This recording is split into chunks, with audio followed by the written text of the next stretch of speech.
Okay, let me just make sure you know what is meant by perpendicular distance, okay? So moments is equals to force times, not just distance, but perpendicular distance. Perpendicular distance, you can always think is the shortest distance, all right? You're looking for shortest distance to the where you take your moments bound, or the usually is the pivot, right? And it has to be 90 degrees. So look at this example you did before. So the pivot is here. So you think for yourself, where is the perpendicular distance? So the perpendicular distance from here to here, okay? You see, this is the shortest distance from A towards P. So this and this is 90 degrees, right? Okay, where's this one? How do you see for D, right? You look for D, you see, D is acting here. What you can do? Extend this line, okay? Extend this line, then this is the line action of the force. And what's the perpendicular distance then? Perpendicular distance, you see, you ask yourself, is it here to here? Will you measure from here to here? No, that's quite far. But if you look at this line, the shortest distance is from here to here. So you would say then the perpendicular distance is from here to here for D, right? So for force D, the perpendicular distance is DD, okay? Let's call DD, differentiate from this one, and then this one is DA, right? Then for C, what you can do, okay, for C again, you can extend this line a little bit, okay? Find the shortest distance, you will find it's from here to here, and you check, is this 90 degrees? Yes, so the distance from 4C to the pivot is called DC, right? So after that, you just have to say, okay, moments equals to what you want to say for 4C is 4C times DC, right? Okay, so make sure you know what's the meaning of perpendicular distance. Yeah.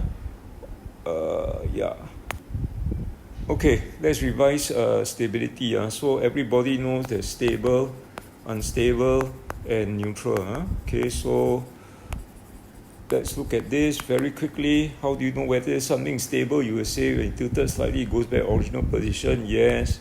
Okay, if you look at the CG, what happens? CG, it rises and then returns back to its old position. Okay. And then for unstable, what happens? It falls to a new position. So over here, you see, from here to here, it falls to a new position. Okay, the center of gravity falls, right? And for neutral, okay, neutral, as usual, people always confuse with stable. Okay, it stays in this position, like you're rolling a bottle along the way, you find that the height of the CG remains the same. That is neutral, all right? So try to not confuse stable and neutral. So that is relatively easy. Now, when we talk about explaining in terms of moments, there are basically two lines which I taught you how to write. So for example, the first one over here, you write it like this, okay, for stable. The moment of the weight about the point of contact creates an anti-clockwise moment or turning effect. Okay, that's one line. Actually, that should be the second line. Okay, you should also write that the position of the CG lies within the base area. So this is the base area, right? So it lies within the base area. Or you don't like that, you can always say it lies to the left of the point of contact, creating an anti-clockwise moment. Right? So the weight creates an anti-clockwise moment and then it falls back. Okay? So that's how you explain in terms of moments. And I have a lot of practice, but before we do the practice, look at this page. Okay? So basically, I teach you this is the first line. Okay? Everything on the left is the first line. And then what kind of moments it creates here. So we did a lot of practice on this. So when you ask to explain in terms of moments, okay, describe where's the line action of the force. Is it to the left, to the right of the pivot, point of contact, or is it within the base area, outside the base area? Okay, and then what kind of moment does it create? Does it create a clockwise moment or does it create an anti-clockwise moment? Okay, now sometimes the perpendicular distance between the force and the pivot can be zero. So what happens? Then there's no moment. So then it will just stay in that position. Okay, so the phrases here are very good for you to use to explain questions. So we did a lot of practice over this worksheet. Okay, so for example, like you turn over to the bird question again. Look through all the practice you've done. So here the CG is directly below the pivot point, okay, or the point of contact here. So why does the bird remain in its rest position? So first thing you say, okay, the CG is directly below, right? Directly below the point of contact, okay, of the bird and the what's that?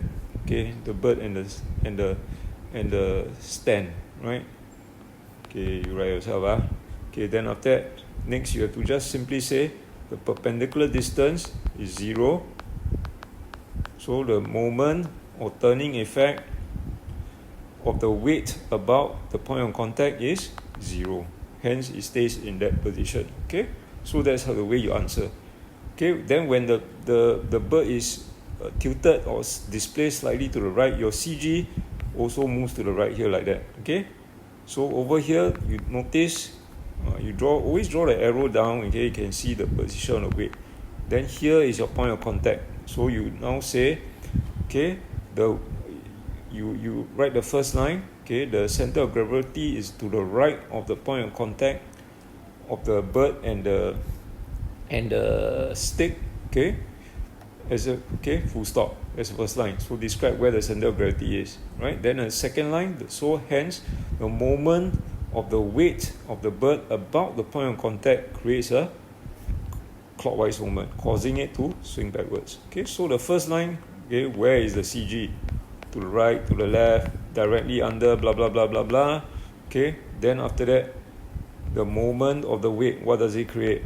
The weight creates blah blah blah blah, clockwise movement or anti-clockwise movement. Okay, that's how you explain, right? So basically, it's a two-line thing which I always tell you to remember. So that's all about what I want to say about moments. Okay, so what you just need to do is go and memorize the definitions as usual.